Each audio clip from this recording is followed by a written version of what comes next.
Welcome everyone to another episode of the Campus Waterfowl podcast, and this is the start of season 2 of our podcast, and the first episode and the first trip of season 4 of our Collegiate Waterfowl tour. So this year, for early goose season, we're starting the tour off by hunting here in Wisconsin. This week I got the pleasure of hunting with, here sitting next to me, Mason Tate of University of Wisconsin-Madison, and very exciting weekend. We had 2 days of hunting so far, and you guys have some awesome hunts to look forward to here on our YouTube channel. If you guys are watching, or if you're listening, make sure you're checking out our YouTube channel as well. But before we get into today's podcast, big shout out to Kent Cartridge for sponsoring this season's tour. We've been shooting these since season 1 of our tour, so big shout out to Kent Cartridge. Make sure you guys are keeping an eye out for those on the store shelves while you guys are going around looking for shells this season. As I mentioned before, in today's episode, we'll be talking with Mason Tate, who is a 2-time intermediate world duck calling champion. So this whole weekend got lined up really last minute, and a friend actually, and it's kind of funny how Mason and I we've actually met before. We met down in Dallas, Texas at Ducks Unlimited's DUX down there the first year it was held at their duck calling competition. When this weekend came about, very last minute, I reached out to some other people that I knew that were up in Wisconsin, and lo and behold, they couldn't hunt, but they ended up giving me Mason's name, and I was like, I'm pretty sure I've seen this name before. And so got a hold of Mason, and we were able to make this weekend work and get on some birds. So in today's podcast, we're going to be talking a lot about competition calling, if you guys are interested in that, and then also I think Mason will probably touch on maybe some things that you guys could probably do to better your calling in the field and not just competition. So, just because I'm sure that you guys know, if you guys are into it, that competition and game, like calling in the field, are two very different things. So we'll be touching on that in this episode. But with that, let's just jump right into the podcast. Mason, how are you doing? Doing good. You sure? I don't know about you, but I'm pretty tired. It's about 10:45 right now. Yeah, I'm very tired. I just drank a whole Red Bull at 10:30. So I could probably use one or two. But yes, it's been very hectic. It's crazy. It's been less than 48 hours since I've gotten here, right? It's felt like a week. Yes, it's insane. It is. We've packed so much into the 2 days you've been less here. Than 2 it's days. Insane. It's crazy. But yeah, we got 2 mornings of hunting. We went, gosh, what else did we do? Dove hunting. Went to dove hunting. Scouting. Yeah. We did catch a nap there, but a nice 2-hour nap yesterday. That was needed. Yes. Ate a bunch of food. Stuffed. I don't think I've had a break from eating. It seems like it's been full this whole time. What else? Today, goose hunt, and then Golfed. We golfed. We did go golfing. That was a lot of fun. That was the first time on the tour where we went out and went golfing. So really the only time you probably could go golfing, because usually in the hunting season courses are closed down. So a little treat. We made it work. Yeah, this early season. So, but no, yeah, we definitely took advantage of the time that I was up here, and I can't thank you guys enough for letting me come up, especially super last minute, making this all work. Yeah, so thanks for coming up. Yeah, no problem. But let's dive into your story and introduce yourself, kind of mention where you're from, and then kind of to your upbringing into the hunting space. Yeah, so I'm Mason Tate. I'm from Southeast Wisconsin. I go to University of Wisconsin-Madison. So a little bit how I got into duck hunting and waterfowl hunting. So my brother, he was a big deer hunter and big bow hunter, but he makes gun barrels for a living. So after work, he would smell like oil, and obviously that's no good for deer hunting. Mm-hmm. So him and a couple buddies started taking up waterfowl hunting, and he just kind of went off from there. And I was probably about 12 years old, and he took me out for the first time, and ever since then I was hooked. We just went out to the public marshes down the road, and I mean, we never shot much, but it was just being out with my brother and just having some time together was always great. Mm-hmm. A lot of trial and error, I would imagine. Yeah, a lot. That was for sure. Do you ever remember like some of the things that you would try to fine tune, and like was there like an aha moment that you guys had hunting back then? I think our like aha moment was field hunting. Just the feeling. Like getting away from water and moving towards more private land and more away from the ducks and starting shooting geese. Interesting. And then so then what about like through high school? You hunted all throughout high school and everything, and Yeah. then in college as well. What was that transition from high school to college like? From the different waterfowl hunting that you did. Yeah, so high school, I played football, so that went on through duck season quite a bit. So after Friday night games, I would drive up and go diver hunting in the morning. I would get probably 2-3 hours of sleep, and we'd drive up right away. So moving on to college, I'm not playing any sports or anything, and I've scheduled my classes very particularly so I can get some hunting in. No Friday classes and no afternoon or morning classes, just so I can scout and hunt as much as possible. So I mean the transition. So I'm an incoming junior. So my first year was COVID, so a lot of online classes. So that transition was kind of nice. It eased me into it a little bit, especially with the online classes. I got to hunt so much. It was great. But now as we move towards more in-person classes, I had to focus up a little bit more and focus on school and put hunting to the side a little bit. But I try to get as much as I can. And what are you looking forward to the most this upcoming season, would you say? Scouting new ground. It's just new ground. Yeah, so I was attending the University of Wisconsin-Whitewater, and I had transferred this year to Madison. And so I had hunted around Whitewater quite a bit, but moving towards Madison, I mean, I love finding new birds, finding new properties that farmers will let me hunt. So I think that's the most exciting part, is being able to get permission on new properties. Like I can scout old properties that I've hunted for years, but if I get on a big goose feed on something I've never hunted before, that's just a special feeling. Yeah, for sure. And then sharing that too, that hunt with others too, I think. Yeah, I think one of the most rewarding parts is like bringing buddies out on one of your fields and it's a successful hunt. Yeah. That's a really good feeling. So what about calling? Like, at what point did you realize, like, and how did you come about just the whole calling aspect of it all? Yeah, so I mean, obviously calling comes along with hunting. You need Yep. that, but so I was probably about 12 years old when I really started to like hunting with Nick, my brother. Yeah. And he gave me a duck call. I can't remember. It was probably a buck Gardner double nasty. That's everybody's first call, and that's probably what I had. I don't really remember. But honestly, from there, from 12 on, I'm 20 now, but I watched YouTube videos nonstop, and Nick helped me. But after that, YouTube videos for hours on end, trying my best to just get a quack down, get a greeting call, just as much as possible. And I mean, my parents. That was my first question. I was going to ask, like, what do your parents think? Or like, what was their reaction? My parents don't hunt, so they didn't know much about it at first. Like they weren't expecting that. That's for sure. They weren't expecting to hear duck calls for hours a day. So definitely annoyed them quite a bit, and the neighbors. But you got to do what you got to do to learn how to duck call. I didn't have a car at the time, so I couldn't go in my car and call. How many hours would you say that you watch YouTube videos? When I was first starting out, or how much time a day were you committing to learning? And I mean, depending on the day, on days I'd practice heavy, I'd probably spend 2-3 hours out there for sure. Really? Jeez. I mean, I'd always just try to like pick up new things each day, and like, I don't know, I just fell in love with it, where I just wanted to keep learning and get better. I needed to be good at it. It was my goal.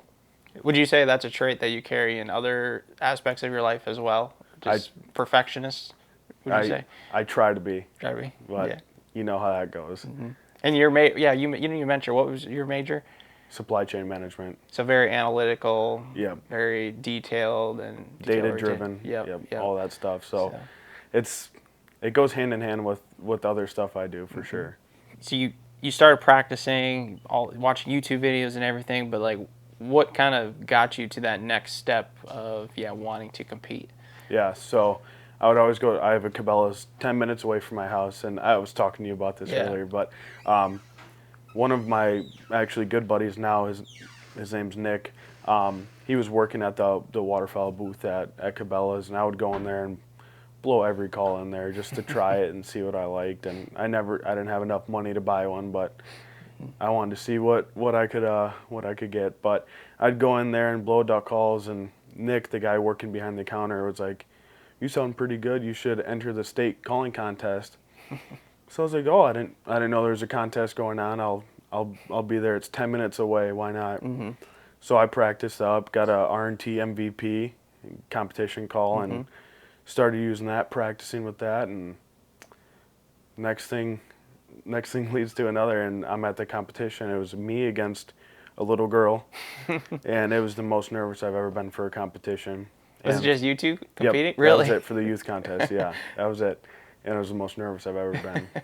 And so I asked my dad earlier. I said, "Hey, if I win this, would you take me down to Worlds?" And him not knowing much about it, yeah, sure. Like, yeah, if you win it, not thinking I'd ever win it. And so when I won the contest, and it takes me down to Worlds, and at that time I was a junior, so I had to have been 14 at the time, and I took dead last that year. Dead last. Yeah, dead last. And So that was that the junior division then? You mind kind of side note, kind of explaining what Worlds is to everybody listening that who might not know? So Worlds is held in Stuttgart, Arkansas every year, Thanksgiving weekend, and they hold a few contests down there. All the World Duck Calling contests for Main Street. So first they have junior contests, which is 14 and under, and then the intermediate, which is 15 to 17, and then 18 and up for the open. And then every 5 years they hold the champion of champions. So whoever has won the adult World Duck Calling contest can compete in that. So yeah. You won the intermediate, so it was a few years until you got it. Yep, I won it in 2015 and 2017. And then how old were you in those years? I was 16 and 17 when I won it, or 15 and 17. 15 and 17. Yeah, 15 and 17. So by the time you started, from day one, you started duck calling when you were, or goose, or duck hunting. You started duck hunting when you were 12, you said? Yeah. So it took, about, is it 3 years? 4 years. 3 years. 4 years? Yeah, to build that courage up to compete. To compete, and then competing at the highest level at that age. Yeah. So you mentioned that, but you didn't win it your first year. What was it like going home getting dead last? Do you remember what was that feeling like? It fueled the fire for sure. Really? I mean, that just made me want to practice even more. And like I said before, like when I do something, I want to be good at it, and taking dead last in something, I mean, I messed up. I squeaked every note pretty much, and so I just knew I had to go home and practice even more. So, yeah, taking dead last is not fun. I don't like doing that. So you watched more YouTube videos that year. What else did you do to kind of get yourself ready for Worlds the following year? So from that year to the next, I went to a bunch of contests, and I went to the contest at Presley's Outdoors. Okay. And I was competing, and I think I did okay. I don't really remember the results of it, but I was still a junior. And I met a guy down there named Charles Petty, and he comes up to me, and we're talking. And I didn't really know who he was at first, and he's like, if like you need any help, send me a text, send me your routine, and I can help you. And I took him up on that offer, messaged him on Facebook, and got his number, and talked with him on the phone quite a bit. And a little bit later that year, after he had given me some help, I met up with him at the Bass Pro contest out of Memphis, and was competing in that. And he had helped me change my routine, and I was sounding good. I took second in both the junior and intermediate at that contest, and he comes up to me and he's like, "Hey, you want to try this call out?" And I go, "I think I do." And for those of you who don't know, Butch Richenbach, the owner of R&T, he would hand make calls on his jig, and this was one that Butch had made for Charles, and so I tried it out, and it was just, I fell in love with the call right then and there. It was just, it was fit to me, it felt like, and it was loud, the tone was perfect on the call, and you couldn't ask for much more. I'm just sitting here kind of thinking, like, you were 12 when you started, and now you're, is it 15 in age or when this happened, 15, 16? Yeah, 14. I was on 14, 15. And just competing for just about less than a year, right? Yeah. And it's like you already understood, like, when you held that call, like, that was the one. Yeah. And that kind of just goes to show, like, how much time you were putting in practicing. I feel like just the number of hours that you were practicing and making sure and getting to know all the different calls, and then too all the different calls you've tried at Cabela's as well. You could just tell, like, that one fit perfect. And I mean, everybody's got that call. I mean, some people don't have theirs yet, but there's a call out there that fits you perfect, and once you have it, you know. And what about more about that call? Then I guess what happened next? Yeah, so he had let me. I used that call in that competition and got second with it. Okay. And he's like, "You sound good with it. Like, keep it until Worlds," which is 2 months later. So I kept it and practiced up with it, and that year I won it for the first time in 2015. So practiced a bunch with that call, and it paid off for sure. Nice. And I mean, Charles helped me a bunch throughout those months, and we couldn't ask for much more. How many people are usually in the intermediate world championship? Yeah, so there's usually about, depending on the year, it all kind of fluctuates, but I'd say that year is probably about 15. Okay. 10, 15 guys. That's usually about it every year, 10 to 15. And they come from all over? All over. I think I was probably the furthest from Wisconsin. I mean, most people who are competing are all from Arkansas, all the southern states and stuff. Nice. And then so you got the big trophy and everything. Then what? What was the ride like back home after that one? That was a fun ride. I had to get so we had flown down there, like, not thinking anything. Taking prizes back, because that's the last thing I was thinking about. And so we actually had to get the trophy shipped back up to my house, which was funny. But you couldn't just carry it on with you and just sit it on. I don't think they would have liked that as a carry-on. That's awesome. And then so now, kind of the same question. What did you do that next season? What were you trying to do to kind of now hold that position? Yeah, so I mean, continued practicing, and I didn't change a whole lot, but I think the biggest takeaway from the way I call is I'm consistent. Like, I go up on stage and I do the same thing every single time. I have my little routine, my warm up, and it's consistent every single time. And the majority of the time I blow a clean routine, what you need for Worlds, and so I just kept practicing consistency, and next year Worlds came around and I took second. So that fueled the fire even more, and that made me second. That was almost worse than coming in dead last. So I was 1 point behind first, so that fueled the fire again. And, and so next year try to come back even harder, and I think I won it by 11 points the next year. And so that was my last year intermediate. I won it in 2017. Okay, and after that you graduated, and then the world of the adult open opened up. A lot harder, that's for sure. So before we kind of get into talking about kind of your experiences now being in the adult, what's been some of your most memorable kind of experiences overall, just being in the competition calling world, essentially? Yeah, so I mean, winning it twice was awesome. That was a dream come true. But I think more so, like, the people that are involved with it. There's not one person that's at a contest that's ever been rude to me or my family that's come with. Everyone there is genuine, and they want you to succeed. They want you to win contests. Anyone there will help you out with what you want. So I think in a whole, like, it doesn't come down to like necessarily one experience. It comes down to going to each contest and having a good time. Like every contest is something new happens, and it's just so much fun. How much time are you committing even to, like, yeah, at home you're committing a lot of time to practicing, getting your routines down and stuff, but outside of that, traveling to like, yeah, contests and competitions, are you doing that all year round? Are you doing it maybe for 2-3 months out of the year? What's that schedule like? Yeah, so contest season, it was just it kind of picked up a few weeks ago.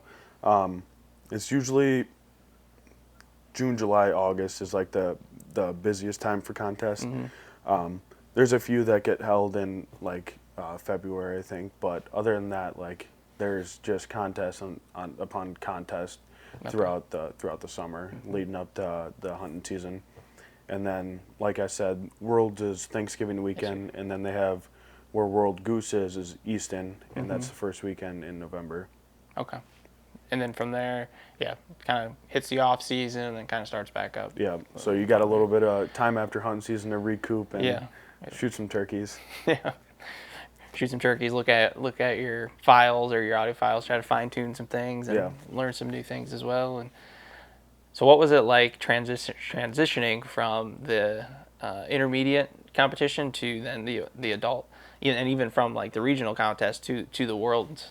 Yeah, it's definitely a lot harder. I mean, you're competing with people who have won worlds before, so I mean, you're stepping up to a lot bigger competition than intermediates and stuff. But I mean, every contest there's going to be someone there who is really good, and there's not a contest out there that someone's there that can't beat you. You know, so I mean, that transition it's difficult.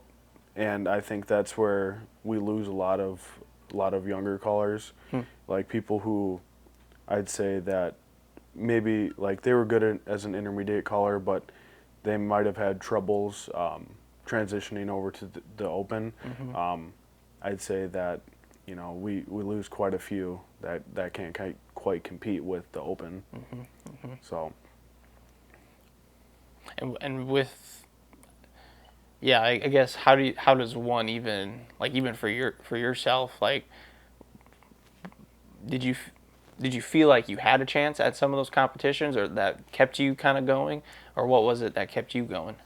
Yeah, so when I was competing, when I first got to the open, I was taking top fives. I wasn't really necessarily winning, but I was taking top fives, and I was qualifying at smaller contests, and so that kind of made me want to keep going to contests, and I mean, qualifying for Worlds every year was a bonus. So the past 2 years I've qualified at the North American Regional down at Presley's, which I mean, this past year we had quite a few good callers in that contest. So, being able to compete with those guys makes me feel like, oh, I'm at this level with them, and knowing how good of a callers they are, it makes me feel good that I'm at the same level with them. And what about, so even looking at let's talk about some of the setting up a routine and what's that like, that process. Does every caller have their own routine and their own sequences and everything like that they set up, or is it everyone has a sequence to follow where you have to hit these calls in a row? What's that like? So Main Street kind of has a set routine that you have to follow. Okay. Basically what it is you see ducks in the distance. Just for a visual, you see ducks in the distance. That's when you hit them with the hail call, and you bring them in, you hit the feeder, and then the birds go back, and then the goal is to sound like you can bring them back and then set them down. So that's what a routine is supposed to be like. But Main Street has, I mean, if you listen to each Main Street routine, and you can see similarities through every single one. Okay. You got your hail calls, your ducks, your feed, everything that goes along with it is pretty similar in a lot, but it's those small variables that'll set you apart from most.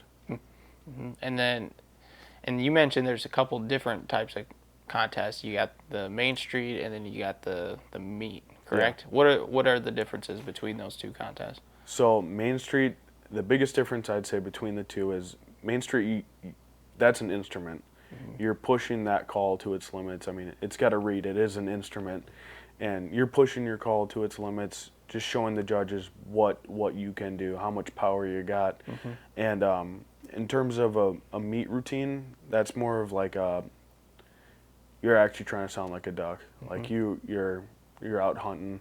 It's the same type of like you got birds out front. They come in, they leave, and you want to bring them back. Mm-hmm. The same type of routine, just actually like you're hunting.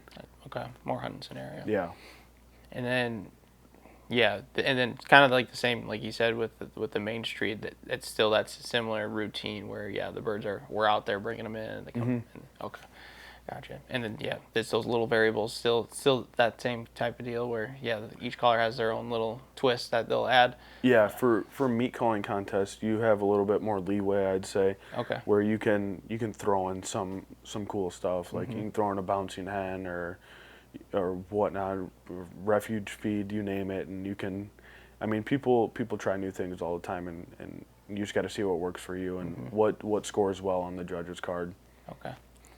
And so when you practice those things, I guess, like you said, like see how, when you say that, see how it turns out on the judges' scorecards, that's during competition. So are there contests that you're kind of strictly out there testing stuff to see how they score, and then do you kind of put that in your back pocket and then save it for Worlds sometimes, or like how does it come with like strategy of like testing those things? Yeah, so for Main Street, I'll try new things, but mm-hmm. like I said, I like to stay pretty consistent. Whatever's working, I'm gonna keep doing. Mm-hmm. You know, like if it's winning this contest, maybe you'll win it with the next same routine. Mm-hmm. But when it comes to changing things up in meat calling contests, I see that a lot more than Main Street. Okay. Where people will toss in some crazy stuff that, I mean, if it scores well, keep doing it. Mm-hmm. And that, I mean, mm-hmm. that's the end goal, is getting the highest score. Mm-hmm. And do judges have, like, judges are not all consistent in how they judge? No. So, I mean, every judge is different. Yeah. They all like different things. Some don't like Cajun squeals. Some mm-hmm. don't like a refuge feed. I mean, it all really depends. Mm-hmm. I mean, you got 5 judges back there. They cut out the low score and the high score. They combine the 3 middle scores. So, I mean, you're getting as fair as possible. Yeah, you got an average there. I see. That's interesting. Yeah, how they do that. I didn't know that. Yeah. Oh, it's a whole process mm-hmm, that they do. Mm-hmm. And what's the process of you go to a contest, you sign up, you're like, I want to compete in this thing. Mm-hmm. What do you do? All right. So they're doing a lot more novice contests through the ICA, the International Callers Association. Yeah. So guys like Kyle Jones, Mike Benjamin, those guys are doing a lot for the newer callers, which mm-hmm. I think is, I mean, that's great. No, it's been fun watching, for myself, watching like that type of I guess realm kind of grow on social media a lot more and seeing interest. And you see in these Facebook groups, some of the hunting ones and then even in the dive bomb one that I'm in, like all these people and kids calling in at their call competitions, and it's fun to see, and it's fun seeing it grow as well. Yeah, so. There's been so many new callers within the past year and a half mm-hmm. and they're good. Mm-hmm. They're not they're coming out to win. They are good. But in terms of like how contests would go, you'd get there at registration time, and you'd go and pay your registration fee if there is one for you, and then at whatever time your contest is at, they'll call you back to the bullpen, mm-hmm. which is where all the callers sit, and they'll give you a spiel on all the rules that they got going for you, because you got 90 seconds for a routine, mm-hmm. and at 80 seconds a light will come on, and that's just letting you know, hey, you got 10 seconds left in your routine, wrap it up. And then so when you're back there, you pick chips, and that gives you what number you are in that contest, and you'll pick chips each round. So you go back there, pick your chips, and then from there on out, the MC will say, caller number 1, would you like a warm-up? You go out there. If you want to warm up, you take a warm-up. nod your head yes when you're ready to go, and you go on from there. Just go. And then, once you're done, you just kind of just wait to the end. Yep, walk off. You can't talk on stage or anything because they don't want the judges to hear anything. So it's all just a head nod, and yeah. And then, so kind of starting at the beginning, I got a couple follow-up questions. So registration fees, if there are one, how much do those typically cost? I'd say no more than 50, and 50 is for a bigger contest. 50 is? Yeah, for bigger? that's for a bigger contest, but a lot of the novice contests now, they're not even charging anything. Nice. They want to get those people out there and get them in a contest, because the biggest thing for me and for a lot of really good callers out there is you got to get on that stage and do it. Get stage time. That is huge. If you go there and only compete in one contest and you can compete in 5, go compete in 5. Pay that registration fee, and that'll pay off in the end. When you say on some of those bigger competitions that are $50, which is fairly like kind of more expensive than I was kind of thinking.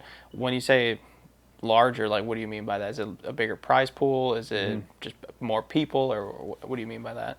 Everything. So you'll get more people. You'll get great callers that'll come out. I mean, you have contests that'll pay out 10 grand, and so I mean $50 and for an entry fee. I mean, that's not paying for all the prize money. You got contests giving out a bunch of money to the callers coming, so that just pays a small portion of what contests are giving out. And like I said, that's a big contest that it's $50. But normally I'd say probably like $25. Because even at the adult level, it's pretty pretty much around ones. $25. And then so got your registration all done. You go into the bullpen. You're pulling chips. Is there a lucky number that you have, or is there like, would you rather be toward the middle or one of the first, one of the end ones? Where do you usually like to be? Not number one. Not number one. Not number one, because I think. I mean, I know a lot of people agree with me on this in terms of contest calling, but number one is kind of like that. That's how the judges determine how they're going to judge the rest of it. So what the ICA is doing now is if you pick number one, you go again in that same round. Oh, so I was just going to ask you, I was like, why don't they just like throw up a placebo type caller up there or something? They started doing that, and so they'll have the guy come back around and compete again. I like that, yeah. Yeah, I was kind of thinking the same thing. Is where if you're number one, you're pretty much just setting the tone for everybody else. You're the standard. You're setting the standard. It makes a lot more sense to go again. No, I like that. So I mean, for me, there's no real number that I go for or I prefer. I mean, towards the end is best, just so the judges can see what what people are sounding like and what the score should be. And even before you pull chips, when I was at at DUX when you guys were there, guys are practicing their routines and everything when they can. Pretty much, whenever they get a chance, it seems like they're practicing their routine, trying to tweak on some things, or I don't know, maybe they're just last run through or something. Yeah, it's I'd say it's a last run through, just kind of making sure your call is not sticking, your call is all good. Typically for me, I'll just do one routine in the morning when I show up to the contest, and then a few quacks before I go up, and I kind of put the call away and just kind of like just let it. Yeah, let it be. If I can do it a couple hours ago, I can do it right now. Yeah. It's like that like a test that you kind of prepare for. It's like you know it or you don't. Right. So. Exactly. You're either prepared or you're not. Yeah. What about so like another question I got is, what about heat? Like heat and then humidity. Have you ever come in, like, does it happen where it's like you might be in like, I don't know, fairly non-humid or what? Like, does weather ever play a factor of just like if the reed sticks or anything like that? I think it does. I mean, I wouldn't say a huge factor. No. When I was down at the DUX when I first met you, I squeaked on my call twice, and I normally don't, but I don't know if it was humidity, but I think I just messed up. So it could be humidity or it could be me just messing up, but it was hot too. Like that was another thing. It's like I was just wondering, just if it's like just outrageously hot, if that would affect the reads at all, and like from where you would normally practice and be just fine. Where Yeah, if you were in some outrageous heat. Yeah. Do that. I mean, the environment does affect it, and so does like the acoustics of where you're at. Like if you're in a tent versus inside or versus just like a stage outside, I mean, that affects all your calling and what the judges hear from you. So, I mean, it all depends where you're at too. What about crowds? How are crowds? Are they an important role in it all, or do you kind of just I zone them out. zone I them don't out? see it. I go up there and I close my eyes. I just imagine that I'm at home doing the same thing, practicing at home, and I mean, it's your knees are shaking a little bit, but I close my eyes and I try not to look out at all. Do you turn around a lot of the time too? I've seen guys where they'll turn around and face kind of the back of the stage. So in the Main Street contest, you're only allowed 45 degrees to face out. Okay. So you can only face the crowd, and then but for meat and goose calling contest, you can turn around and get right behind the judges and call it right there. Do they do that for the purpose of trying to get their sound to go kind of through to the judges? Yeah. So if whatever you want them to hear, you get up close and personal. Like a lot of people go up and do their feed right behind them just so they can hear that. Sometimes if you're out in front doing it, it's quiet. And I mean, you want them to hear everything you got. Are they, and then like, yeah, with those feeders, are they looking for that kind of the enunciation on some of the like the feed chuckles and things like that? Is that kind of what they're looking, and why they get so close for them to hear that? Yeah, I mean, it just depends on what you're trying to do in your feed. I mean, like, you got a rolling feed, you got a cut feed, and there's just so many different types. So whatever you're trying to do and show the judges whatever you got. Wanted to emphasize, essentially. Yeah. Interesting. Yeah, there's a lot to it, and it just comes down to practice. I feel like practice and then to trial and error and experience. Yeah, and I've judged a few contests, and when you're back there, things sound so much different. Like, you don't know what's going on. You don't know where the person's standing. So I think being able to, like, I think judging really helps you as a caller be able to tell, like, all right, this guy stands closer to the back of the tent and he sounds better and louder right here, but versus the guy who stands out in the front who's super quiet and sounds muffled. So, I mean, being back as a judge really helps you kind of see where you want to be at as a caller as well. Makes sense. Yeah.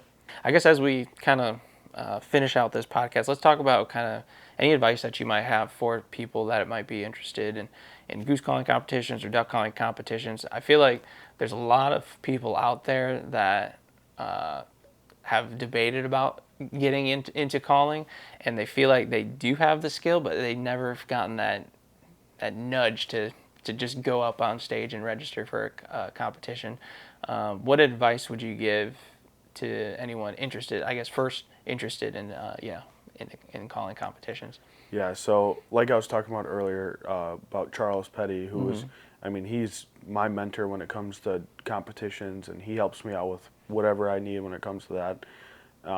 So my biggest piece of advice would be to find someone out there who is a good caller and who's established themselves. Reach out to them, whether it's DM, you text them, whatever. Reach out to them, and they will help you. They're not gonna deny a young caller trying to get some help, or any age for that matter. So I'd say reach out to whoever you want to, whoever you feel most comfortable with.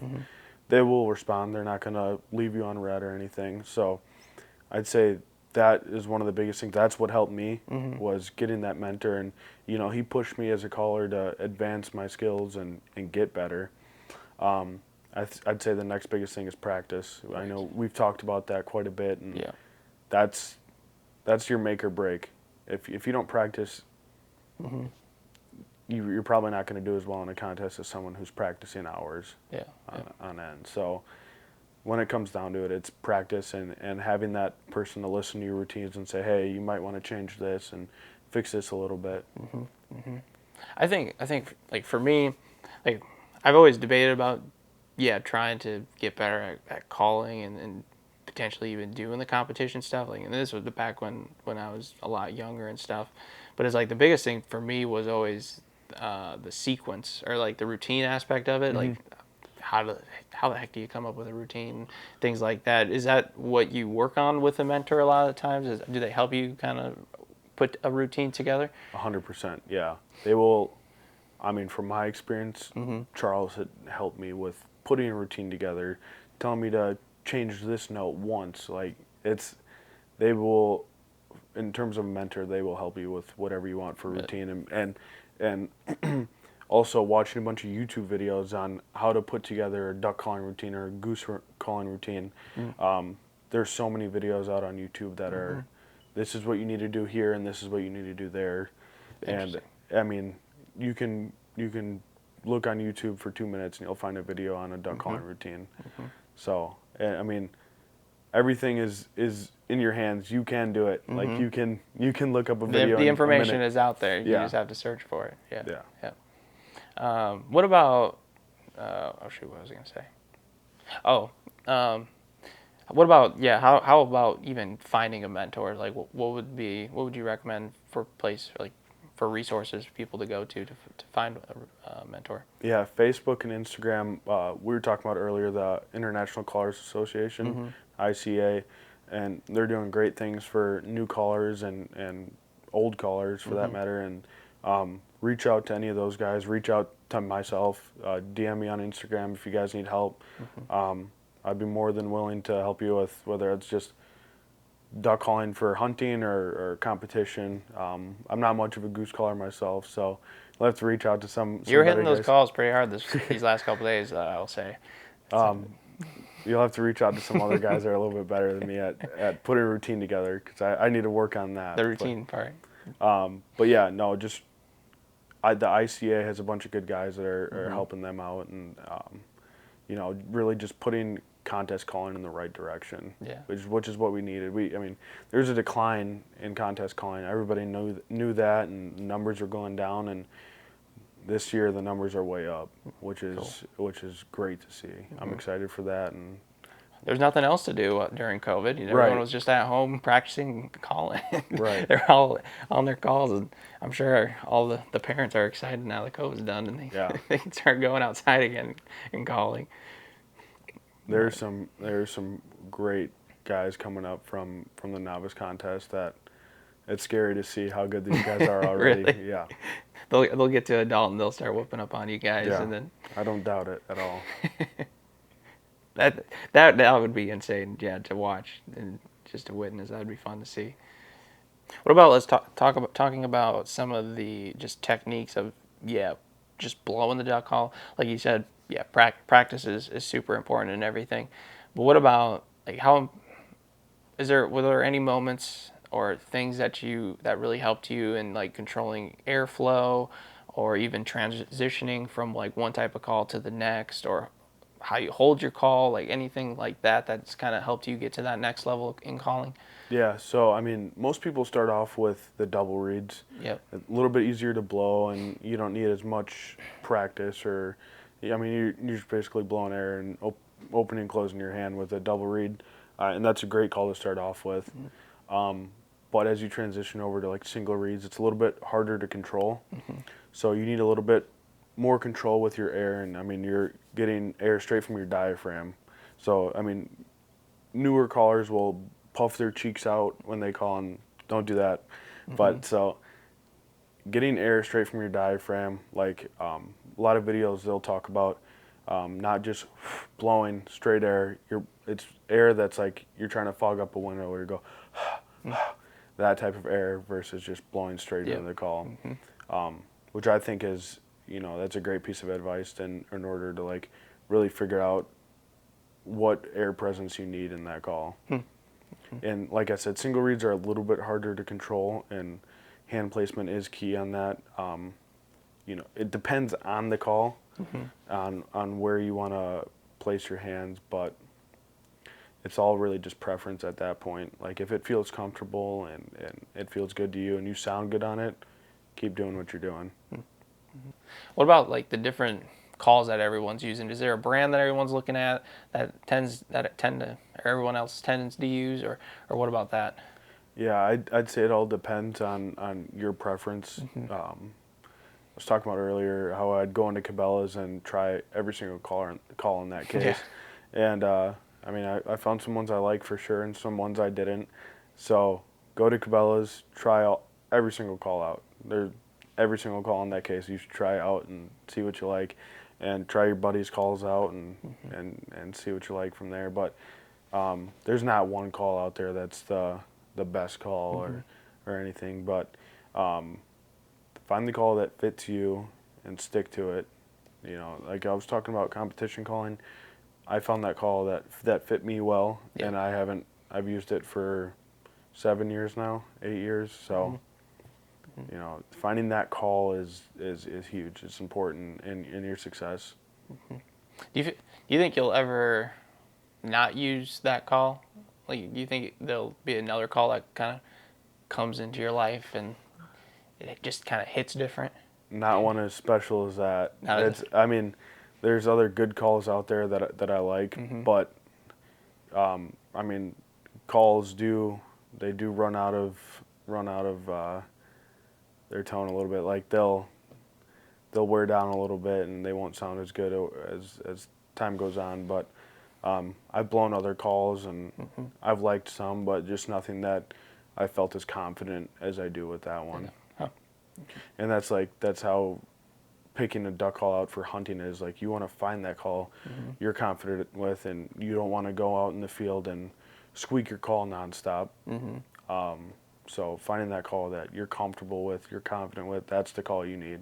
Whether that's a $20 duck call or a $200 call. Do a lot of guys in the competition, are they kind of the same as you, where they've been blowing that one call for 5, 10, 15, maybe 20 years or something like that? There's some people that do that, and then there's other people that'll switch it up each contest. Change it up. Huh. Yeah, and like I was saying before, when you're trying to find what works best with the judges, they're trying different calls to see what judges like. Like, does the judge like this call more, or does he like this call more?